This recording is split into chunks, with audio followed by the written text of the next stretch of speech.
국군포로송환위원회 등 미주 제향군인 및 보수진영 단체가 공동 주최한 전두환 전 대통령 서거를 애도하는 추모식이 2021년 11월 27일 LA에서 거행됐다.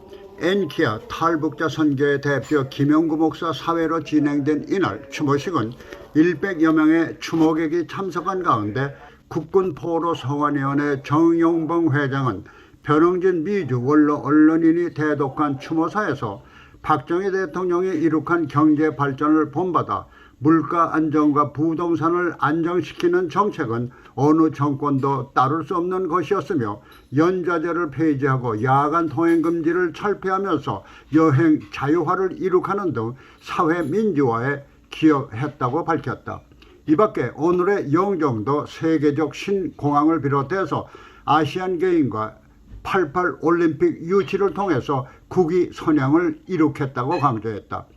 특히 영국의 BBC 방송은 전두환 대통령 재임 중에 이룩한 고성장 저물가 정책과 이와 같은 경제 발전을 통해서 처음으로 무역 흑자 시대를 연 경제 정책을 높이 평가하며 전두환 전 대통령의 서거를 애도했다고 밝혔다. 그러나 그가 원죄를 혼자 짊어지고 가셨다면서 하늘나라에서 편히 쉬면서 대한민국의 통일의 날을 지켜봐 달라고 애도했다.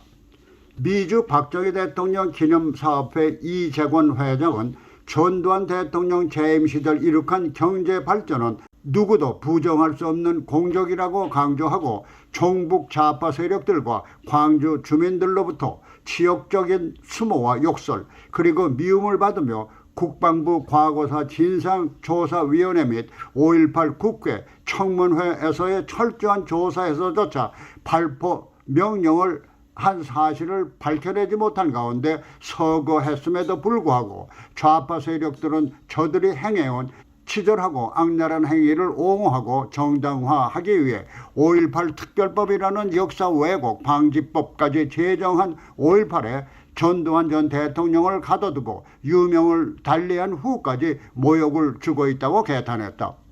따라서 5.18이 민주화를 위한 시민혁명인지 아니면 전두환 전 대통령이 주장하는 것처럼 무장폭동인지를 밝혀내는 올바른 5.18의 역사를 규명하는 것이 필요하다고 강조했다. 남가주 이승만 대통령 기념사업회 최항량 회장은 추모사에서 전두환 대통령은 추철한 반공의식을 가진 진정한 군인이었다고 말하고 적과 통일의 야욕을 사전에 차단시킨 것이 5.18 작전이었다고 말하면서 그때 시기를 놓쳤자면 적색군자들이 준동해서 대한민국을 내전으로 몰아갔을 것을 수습한 군인이라고 강조했다. 한편 이날 5.18 당시 육군본부 작전참모를 역임했다는 최모 예비역 중령은 전두환 대통령이 어떤 명령도 내린 적이 없다고 증언하기도 했다. 이날 추모식은 전두환 전 대통령 영정의 조화를 헌화하는 순서로 막을 내렸지만은 조문객의 마음속에는 명확한 진실규명을 외면한 채 정권의 일방적 이해관계로 포장한 5.18을 빙자해서 전두환 전 대통령의 공조까지 지워버리려는 현실을 개탄하는 감정이 서렸을 것으로 느껴졌다. 오늘의 이와 같은 추모식과는 달리 문재인 정권은 애도나 조문은 고사하고 영전에 조화조차 보내지 않는 결례를 보였다. 이유는 전두환 전 대통령이 독재 정치를 했으며 여기에 5.18 시위대를 향한 무차별 진압과 발포 명령자라는 이유 때문이다. 그러나 발포 명령에 대해서는 당시 계엄사령관이나 군 관계자들까지 부정적으로 진술하고 있어 이에 대한 분명한 진상이 규명되기 전까지는 발포 명령자라는 결론을 유보해야 하는 것이고 보면은 지금의 정권이 비난하는 내용은 박정희 대통령처럼 독재를 했다는 것뿐이며 이 독재가 지금의 정권에서는 유명을 달리해도 추모할 수 없다는 이유다. 여기서 5.18 당시의 상황을 돌이켜보자. 1980년 5월 18일 전남대학 앞에서 200여 전남대생이 교내 출입을 위한 계엄군과의 대치에서 시작이 됐다.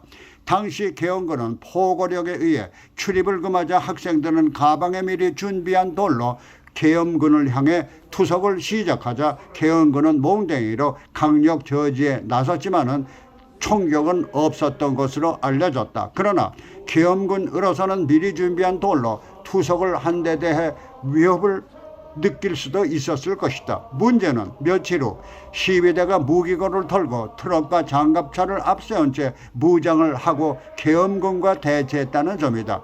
이 상황에서 계엄군은 무기를 겨누는 시위대에게 위협을 느낄 수 있었을 것이며 미국의 경우처럼 시위대가 무기를 가지고 진압경찰과 대치하는 상황이 벌어질 때 지휘 계통의 발포 명령이 아니더라도 개개인의 상황 판단에 따라 위험을 느꼈을 경우 정당 방어 차원의 발포를 할 수 있는 경우와 비교될 수 있다. 특히 계엄군도 24명가량의 사망자가 발생했다는 것은 이와 같은 상황을 말해주는 것이다. 이처럼 발포 명령에 대한 명확한 진실 규명 등 5.18 속에 가려진 많은 의혹들에 대한 명확한 진실이 밝혀지지 않은 채 정권이 서둘러 5.18 역사 왜곡 금지법을 만들어 진상 규명을 회피하는 것은 순수한 민주화 운동을 훼손하는 것이며, 이를 이유로 전임 대통령의 공적까지 부정하며 단순히 독재라는 이유로 조의를 표하지 않는 것은 잘못된 것이다. 그것은 독재라면 북한 같은 공산국가에서처럼 무고한 국민까지 독재의 틀에 넣어 억압하는 것이어야 하는데, 박정희나 전두환 정권 때는 경제 발전에 온 힘을 기울인 결과로 일반 국민들은 최빈국에서 부국의 국민으로 상승하며 자유로운 생활 속에서 호황을 누렸다는 점이다.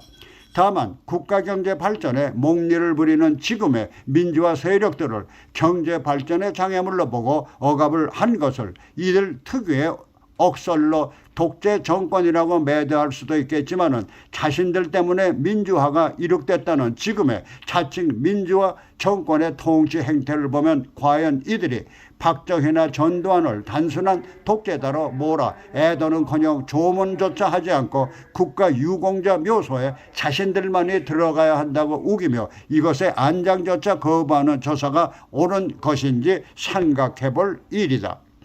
지금의 정권의 이와 같은 졸렬한 행위는 국민들의 판단이나 객관적 사실은 외면한 채 자신들만이 국가 발전에 이바지한 것처럼 자찬하며 전임 정권이 이룩한 경제 발전으로 혜택을 톡톡히 누리면서도 그 경제 발전의 공로는 애써 외면하면서 전임 정권의 공로는 어떤 것이든 부정하는 그야말로 내로남불의 전형적 표본일 수밖에 없다. 그래서 박정희나 전두환 전 대통령의 공적을 독재라는 굴레를 씌워 망자에 대한 기본적인 예우조차 하지 않으려는 것은 전임자의 공적에 대한 시기와 질투의 산물일 수밖에 없다.